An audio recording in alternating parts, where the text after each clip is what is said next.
Mesdames et messieurs, l'Égypte célèbre aujourd'hui le 69e anniversaire de la révolution du 23 juillet.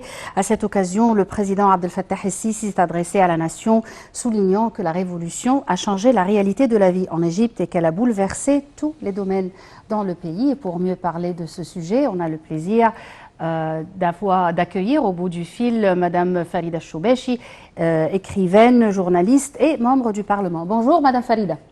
Bonjour Et bonne fête. J'espère que tout le monde arabe sera dans les meilleures conditions un jour après l'autre depuis la révolution de juillet. Alors comment vous voyez l'impact de cette révolution jusqu'à nos jours? L'impact est visible, il est clair devant tout le monde.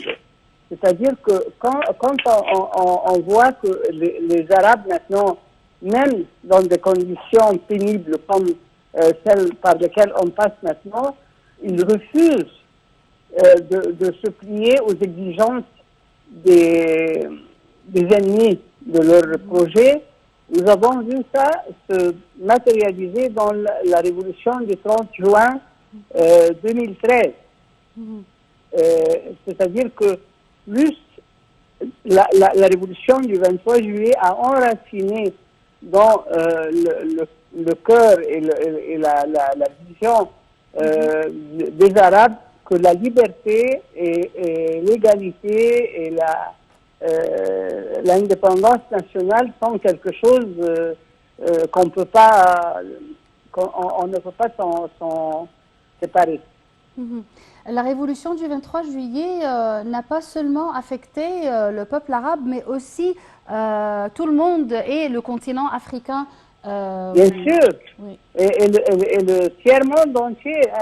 Notre président, le Shah Nasser, était un leader reconnu mondialement au niveau du globe terrestre. Et nous avons vu donc ce qu'il a fait. Nous avons vu comment il a aidé tous les pays arabes et africains à avoir leur indépendance, à acquérir l'indépendance nationale. C'est quelque chose de... D'ailleurs, tout le monde reconnaît ça maintenant. Et si vous allez le continent africain, vous allez trouver tout le temps ou bien des rues ou bien des villes sous le nom de Nasser. Alors ça, nous devons en être fiers parce que nous avons aidé à bâtir, pas à démolir. Nous n'avons jamais été des partisans ni de la destruction et ce que les autres ont montré. Maintenant, nous sommes un exemple à suivre par tous les pays et tous les peuples qui aspirent à la liberté. Et aujourd'hui, le président a également rendu hommage au défunt président Gamal Abdel Nasser, mais aussi à l'icône de la révolution, le défunt président Mohamed Naguib. Comment vous voyez ces déclarations du président Al-Sisi? Moi, je respecte la vie du président, mais pour moi, le vrai leader de la révolution, c'est Nasser. Parce que moi, je suis de la génération qui a vécu la révolution de juillet depuis le début. Oui. Mohamed Naguib, c'est un officier qui a été choisi parce que Nasser avait 32 ou 33 ans. Alors, pour que le monde accepte, à mon avis, bon, si, bien sûr que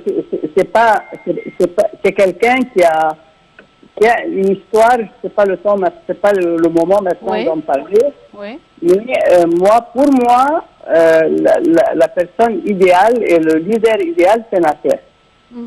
Et bien sûr, on doit rendre hommage aujourd'hui à tous les officiers libres qui se sont intervenus à un moment crucial de l'histoire de l'Égypte. Bien sûr. Alors, merci Madame Farida Choubechi pour vos éclaircissements.